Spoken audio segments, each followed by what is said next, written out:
कर्नाटक का वो serial killer जो कई साल तक पकड़ में नहीं आया। गैर शादीशुदा युवतियों की लाशें टॉयलेट में मिलती जा रही थीं। अचानक एक फ़ोन की घंटी से मिला दरिंदे का सुराग। तो आखिर क्या है पूरा मामला इस सीरियल किलर का, तो आइए जानते हैं इस वीडियो में। वह 25 से 30 साल की ऐसी युवतियों को ढूंढता था जिनकी शादी ना हुई हो, उनके साथ दोस्ती करता, शादी का भरोसा देता और फिर सस्ते लॉज में ले जाकर शारीरिक संबंध बनाता। इसके बाद भी उसकी सनक ऐसी कि वह गर्भ निरोधक गोली के नाम पर ऐसी चीज खिला देता कि कुछ ही देर में युवती तड़प कर दम तोड़ देती। लव, सेक्स और धोखा, यह कहानी उस वैसी दरिंदे की है जिसने एक दो नहीं 20 युवतियों के साथ ऐसी घिनौनी हरकत की। गर्भ निरोधक गोली के वजह वह टैबलेट में साइनाइड देता था। जी हाँ, वही जहरीला साइनाइड जिससे ज्वेलर्स गहनों को चमकाते हैं। एक के बाद एक युवतियों को वह शिकार बनाता रहा। 6 साल तक महिलाएं की लाशें मिलती रहीं। किसी को कुछ समझ में नहीं आ रहा था कि आखिर इन हत्याओं का मास्टरमाइंड कौन है। अचानक एक दिन लापता लड़की के फोन की घंटी बज उठती है। उसके बाद यह मास्टरमाइंड पकड़ में आता है। साल था 2003। दक्षिणी कर्नाटक का एक शहर में महिला टॉयलेट में भीड़ लगी हुई थी। लोग चिल्ला रहे थे लेकिन अंदर से दरवाज़ा बंद था। किसी को कुछ समझ में नहीं आ रहा था कि आखिर गेट क्यों नहीं खुल रहा। पुलिस आई, गेट तोड़ा गया और अंदर का नज़ारा देख हड़कंप मच गया था। अंदर महिला की लाश थी। उम्र 30 साल के करीब लग रही थी। महिला की साड़ी देखकर लग रहा था जैसे किसी शादी में जाने के लिए वह तैयार हुई हो, लेकिन शरीर पर आभूषण एक न थे। पुलिस तहकीकात करना शुरू करती है लेकिन कोई ठोस सुराग नहीं मिलता जिससे पता चलता कि यह हत्या थी या आत्महत्या। कुछ महीने ही बीते थे कि उसी शहर के एक और टॉयलेट से महिला की लाश मिलती है। काफ़ी कुछ सामान्यताएं मिलती हैं लेकिन पुलिस के हाथ खाली ही रह जाते हैं। साल बीतते जा रहे थे लेकिन टॉयलेट से महिलाओं के शव मिलने के सिलसिले जारी थे। 2009 आते आते तक कर्नाटक में 20 महिलाओं के लापता होने और बाद में उनके शव मिल जाने की पुष्टि हो चुकी थी। ये केस पुलिस के लिए पहेली बन चुके थे। वारदात में समानताओं से कड़ियां जोड़ी गईं। यह भी साफ हो गया कि इन सभी हत्याओं का आपस में कोई कनेक्शन है। सभी महिलाओं की लाश अलग अलग बस स्टैंड के पास किसी टॉयलेट से ही मिली थी। सभी महिलाओं की उम्र 25 से 30 साल के बीच थी। सभी ने अच्छी साड़ियां पहनी हुई थीं लेकिन गहने नहीं थे। देखकर ऐसा लगता था कि उनसे लूटपाट की गई है। तफ्तीश आगे बढ़ती है। 16 जून 2009 को बंटवाल इलाके से 22 साल की एक युवती लापता हो जाती है। इस मामले में 2 समुदाय के लोग आमने सामने हो जाते हैं। लव जिहाद का मामला समझा जाने लगा। आरोप लगा कि दूसरे समुदाय का एक युवक युवती को भगा ले गया। पुलिस स्टेशन को लोग घेर लेते हैं। हालात बिगड़ता देख पुलिस ने आक्रोशित भीड़ के सामने 1 महीने का वक्त मांगा और शुरू हुआ सीरियल किलर को पकड़ने के लिए एक बड़ा ऑपरेशन। महिलाओं के फ़ोन कॉल खंगाले जाने लगे। एक और युवती के बारे में पता चला कि वह भी लापता हो गई। एक एक कर 19 महिलाओं के लापता होने की लिस्ट तैयार हो गई जिनकी बाद में लाश पाई गई थी। हर युवती की डिटेल को गहराई से जांचा गया तो सबका कनेक्शन किसी न किसी तरह से मंगलौर के गांव से ही निकल रहा था। इस गांव से उन सभी लड़कियों को फ़ोन किया गया था।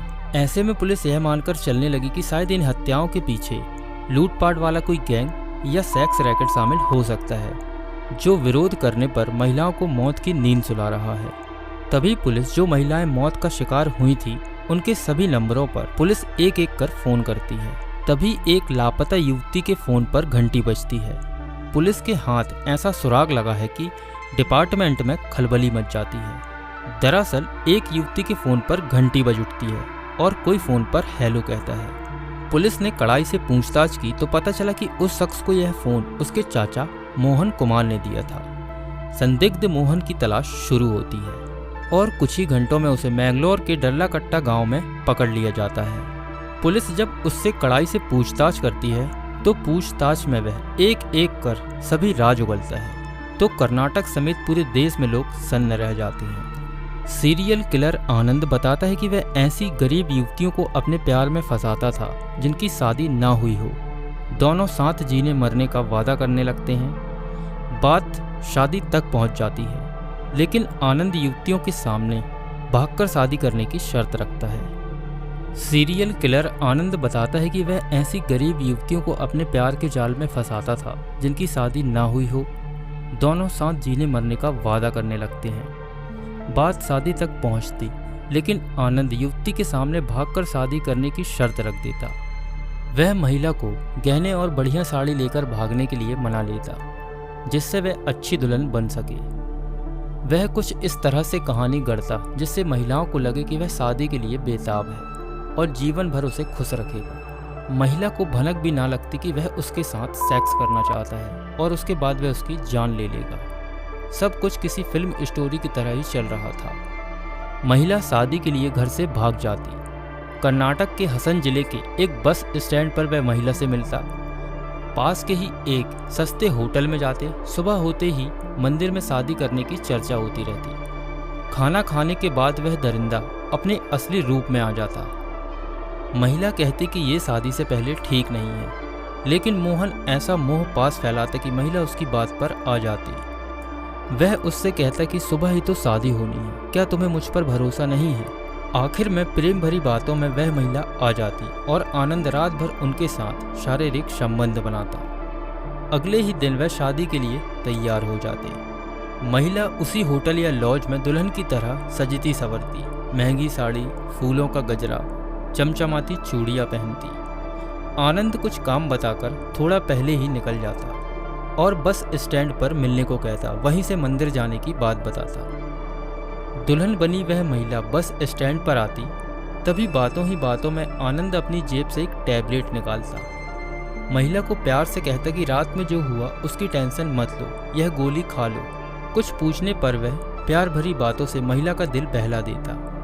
आगे वह कहता कि टॉयलेट में जाकर टैबलेट खा लो, फिर मंदिर चलते हैं। इसी दौरान वह महिला के गहने भी उतरवा लेता कि इसकी टॉयलेट में क्या ज़रूरत है।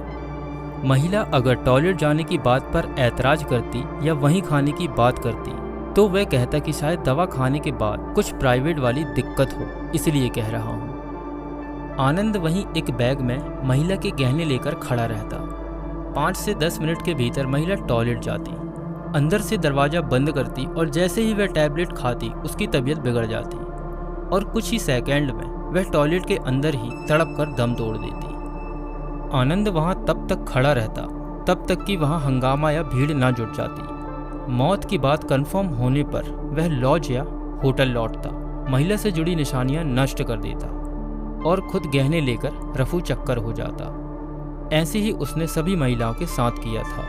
पुलिस ने जब मोहन की क्राइम कुंडली खंगाली तो उसकी एक डायरी भी मिली। उसमें कई ऐसी महिलाओं के फ़ोन नंबर भी मिले जो उसके झांसे में नहीं आई। सनकी मोहन पहले दक्षिण कन्नड़ जिले में प्राइमरी स्कूल का टीचर था। 2013 में मैंगलोर की कोर्ट ने साइनाइड मोहन को फांसी की सजा सुनाई। फिलहाल वह जेल में बंद है। अगर देश के खूंखार शातिर दिमाग वाले अपराधियों पर किताब लिखी जाए तो साइनाइड मोहन का एक चैप्टर जरूर होगा। आपको बता दें, साइनाइड नाम से एक फिल्म भी बन चुकी है।